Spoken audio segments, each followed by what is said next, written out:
are these working? How many people in the audience have seen the film? Okay, we partly chose a scene from near the beginning of the film, aware that many people would not have seen it yet. I'm going to go into my first question. My first question on our theme of storytelling is, what makes this film an excellent example of visual storytelling? Why is it important that the scene ends with a shot of the White House? I have something interesting. I actually have the screenplay. I'm Camille Tucker. I'm actually a screenwriter. So I had the screenplay, and I thought maybe I'm always interested to see, and even in teaching screenwriting, how it is on the page. So maybe, if you guys will indulge me, I'll read a little bit of this. Let's see. So he says, or you can carry on like that, you been. I fear you won't live to see next Sunday. With that thought, Radburn exits. Solomon rests. But to rest seems like giving into defeat. He begins pulling on his chains. But for all his struggling, the chain loosens none. Solomon calls out, "Help me, help me, someone help me." If anyone at all hears him, they do not respond. Solomon continues his plaintive cry for assistance. And then exterior Birch's dungeon continuous. Beginning with a tight shot of the shuttered, barred window of Birch's dungeon, Solomon cries, barely eking the space. The camera pulls back from the building onto the city until clearly visible is the nation's capital. Its icons of freedom, the White House, the Capitol building, fairly mocking Solomon's captivity. Simultaneously, barren at the early hour and cluttered with litter and the remains of the previous day's procession, the city is a bleak and foreboding sight. So it's just interesting that the writer, it's not like chance that maybe the filmmaker said, let's pan up to the Capitol and the White House. But for me, what that image shows is that slavery and this oppression was institutionalized. And that despite this man's cries for freedom, it was legal to have slaves. It was legal to treat people like this. And that's what I see there.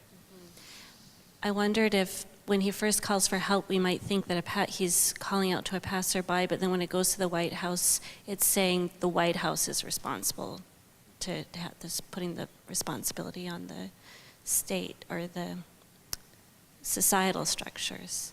Absolutely. All right. I don't know if anybody else has any. Go ahead. Well, sure.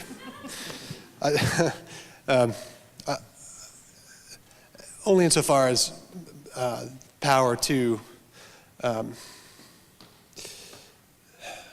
the wealth on display in the movie, right, and the power that accedes to it is dependent on the labor that comes from such slavery and oppression. So that's really all. That's all I was going to add, which is that the Capitol building there is countenancing and at some level thriving or prospering by the labor that Solomon is about to enter into and that these people are trading in. So that may be. And I think that the lack of music, this is throughout the movie and this is intentional. I think he didn't want, at least in interviews that I've heard, he didn't kind of want music to create, to kind of dampen or enhance any kind of emotionality. And I think that usually when we see the Capitol or the kind of patriotism that usually comes with the image and the idea that there will be some sort of patriotic music, and there's none. And I think that the starkness of the reality is emphasized by the lack of music. That's good. Okay, I'll move to my next question. The scene begins with the slave trader calling Solomon boy.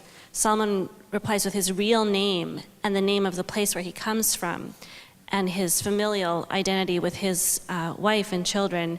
Then the slave trader responds with the lie that Solomon's actually a slave and no, he's not from New York, but Georgia. So what is the film saying about name, place, and identity? I mean, I think it's saying that to name something is an act of power, and there's so much power in naming things, and Solomon is clinging to that as the last vestige of power that he has. He's not gonna go with their narrative that he's from, a certain false place or is a slave. He knows who he is, and to assent to their narrative is to give up that power. So I think, the words and naming is such a agents of power. So. And I think it begs the question, where is identity located? Where is our identity located? Is it a social construct? Or is it psychological? Is it spiritual? Is it emotional? Throughout the film, what is so important is that Solomon never gives up his identity. And he had to be submissive, but it was a survival technique. But no matter what, and I guess he learned as he was going through the different stages what he needed to do to survive.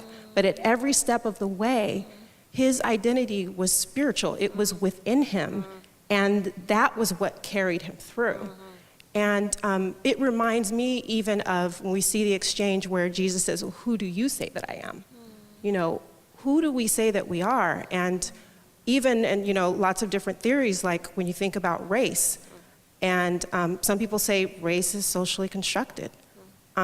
There's so many now different, biracial and different kinds of things. It's like, is it ethnicity or is it race or what have you? But this man is basically telling him who he is, but he is not relenting that power. No. Okay. I'm just going to read a little bit from the actual book, a few sentences from the 1853 publication, 12 Years a Slave, upon which the film is based. So right before this scene in the book, he says he's still baffled by what's happening to him. He can't believe that he's in these chains. And he says there must have been some misapprehension, some unfortunate mistake. It could not be that a free citizen of New York who had wronged no man nor violated any law should be dealt with thus inhumanly. The more I contemplated my situation, however, the more I became confirmed in my suspicions. It was a desolate thought, indeed. I felt there was no trust or mercy in unfeeling man, and commending myself to the God of the oppressed, bowed my head upon my fettered hands and wept most bitterly. So he's in a sort of despair, but he's praying from out of the depths of that despair. So he cries for help. It was very interesting to hear the screenplay describing that. But my question is, in the original book, there's reference to the God of the oppressed.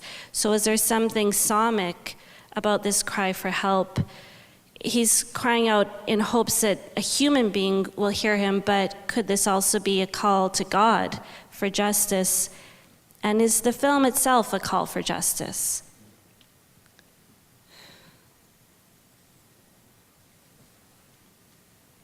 Yeah, I mean, we were talking in the break about the faith of Solomon isn't really depicted as much in the film as it seems to be in the book, which we could talk a lot about that and the way Hollywood kind of likes to avoid God, where it might actually be there. But I think the one scene where there is a real spiritual kind of tangible, almost transcendent moment is there's a scene in the middle of the film where one of the older slaves dies, and the group of the slaves, including Solomon, bury him, and they're kind of huddled together, and they sing this spiritual, which I think is Roll, Jordan, Roll, and it's just this beautiful moment of kind of the space between earth and heaven is, almost blurred, where Solomon is looking up and crying, and it's this cathartic moment where so much has been building in him about injustice and rage and why am I here, and then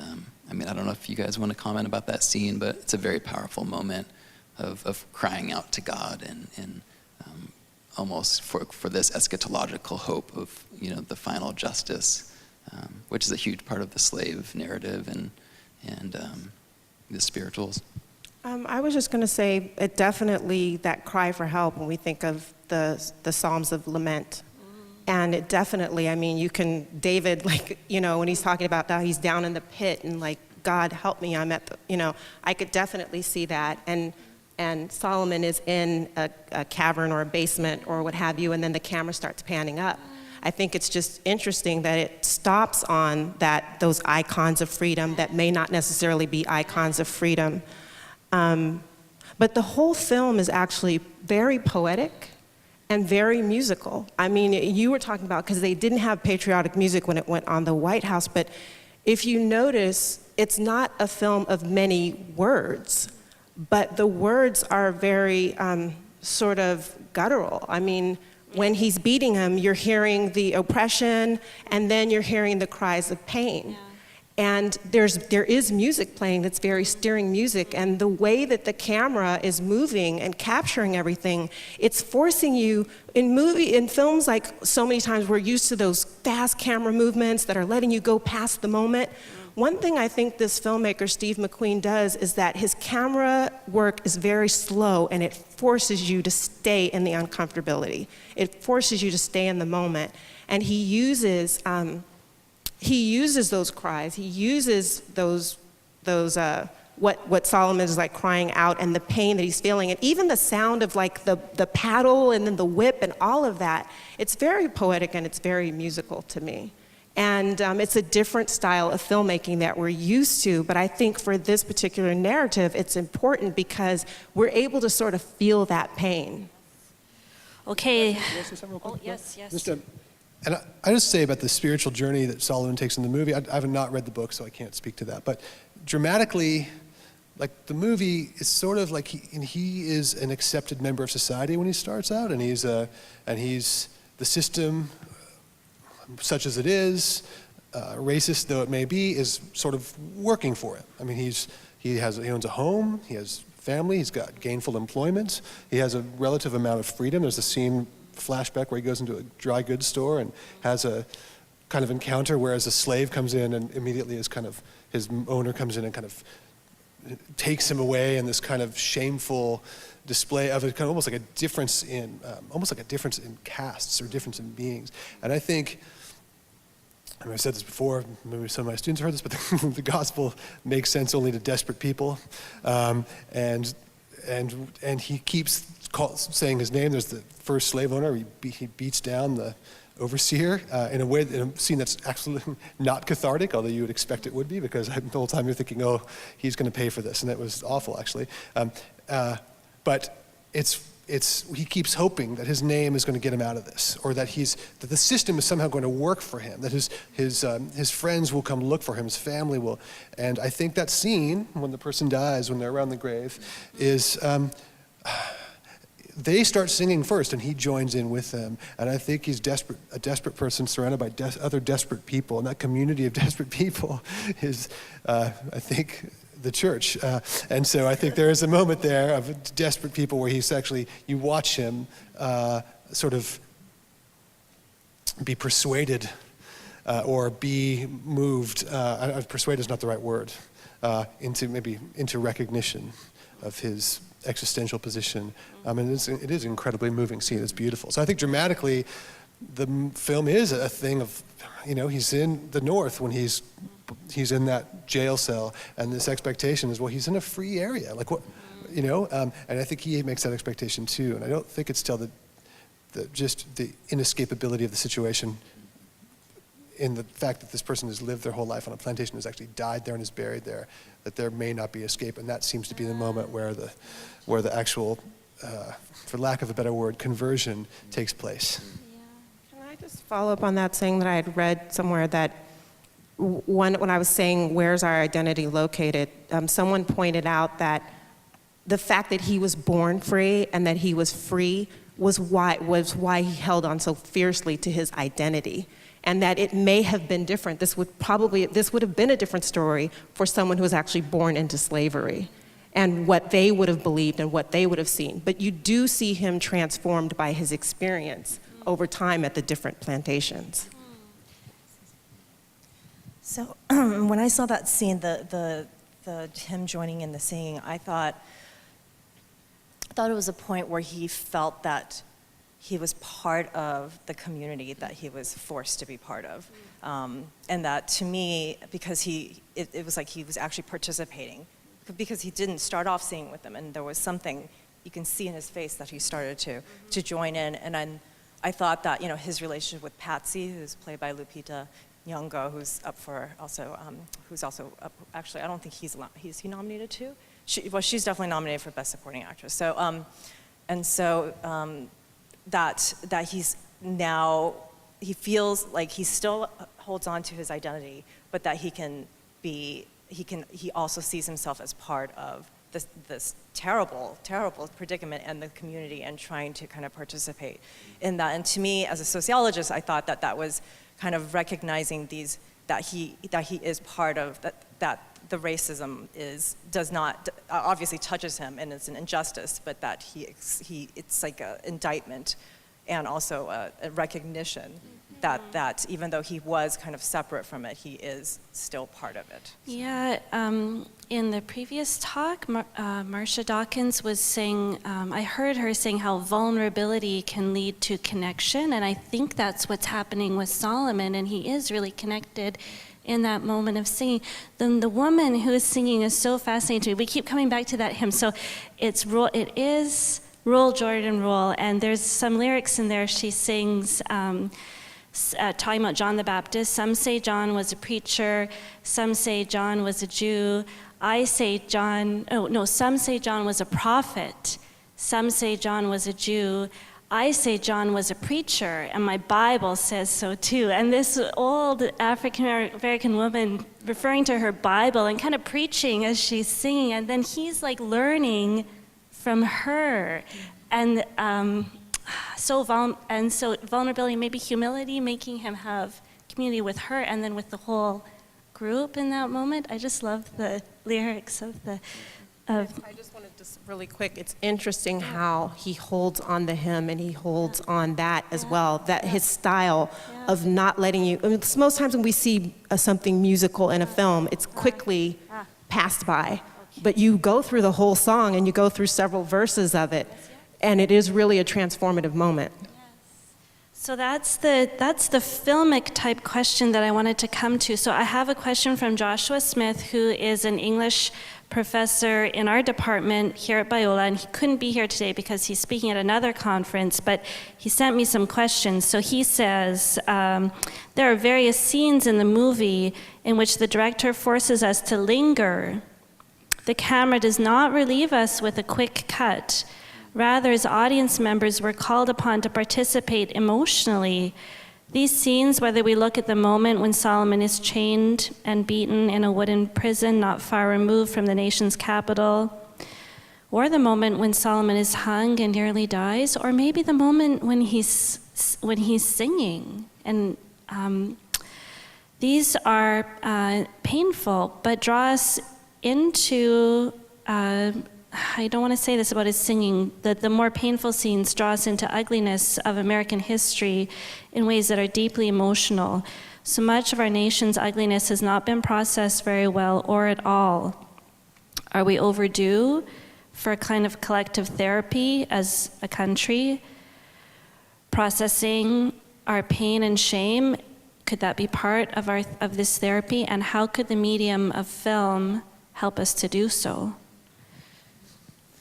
Yeah, I think this film is such a great example of the way that the form of cinema as a medium of storytelling can really focus us on something uncomfortable or hard to watch in a way that is important, because we often want to turn away and maybe not look at certain things, and film can be great at really focusing our attention. There's a quote by the filmmaker Akira Kurosawa, who I love, and he says that the artist is the one who does not turn away. And I think that that's true of all artists, but maybe especially filmmakers, because through the lens of a camera, you can capture a visceral element of reality, like the scene where Solomon is being hung and he almost dies and his feet are just barely touching the ground, and you can sense the breath just escaping from him. And there's this visceral ability of cinema to really and the way that the camera in that scene just slowly zooms in painfully, and for like 5 minutes it seems. I mean, that's the power of it's cinema. It's a continuous, it doesn't cut away, which is, and that's true of all of his Real films. time. Steve Real time. McQueen, this British director who directed this film, his other films, Hunger, about the Irish hunger strikes, Bobby Sands, and then this film Shame, all three of them star Michael Fassbender, who's up for an Oscar for this movie. But all of them use that technique of really long, uncomfortable shots without cutting away, focusing on the ugliness of what's happening. So I read that that they are trying to implement this, actually, institute this film as part of the public high school system in the United States, as part of the U.S. history curriculum, that all high schoolers have to watch this film. And I think that, I mean, you know, first of all, I don't know if that's going to happen, just because I can imagine the parents protesting. This is a rated R film, so. But I do think that, for me, growing up, having gone to public high school in Southern California, I don't remember actually feeling any kind of emotion when I read. I mean, there was not very much covering slavery at all. And what I read and the teaching that I received, I don't remember actually having any empathy. And then maybe as a high schooler, I was thinking about other things, but there wasn't any kind of, I think just reading the text, and whatever text we had wasn't very good. And I think that this film can maybe develop empathy amongst young people, and I think that it can make a difference. So.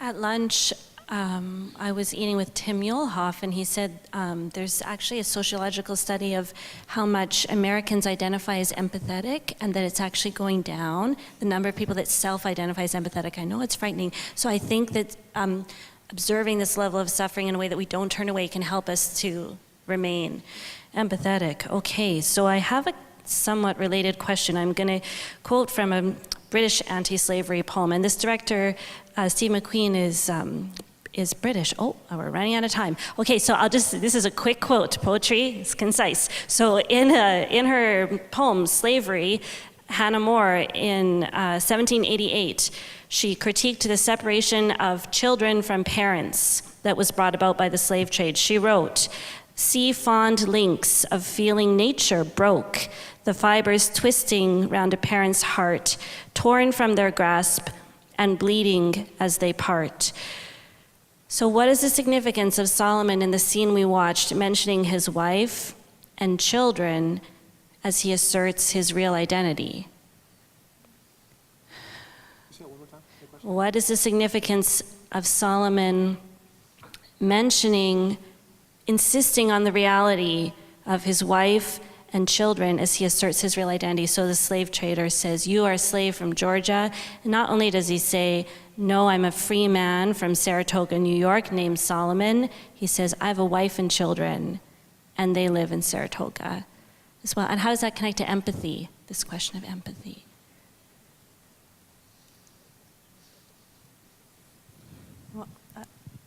I can only think of, in terms of the children, even though the reunion at the end is incredible, but I was thinking of the slave woman that was captured with her children, who was in the movie, and they were separated, and she goes into a deep depression and cries throughout her entire stay in the first slave masters, and eventually she's taken away, but she refuses to stop crying.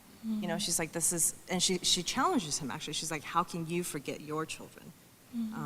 And I think that in the movie, it really emphasizes that kind of, the travesty of separating, the whole whole dehumanizing of slaves, that they can be property.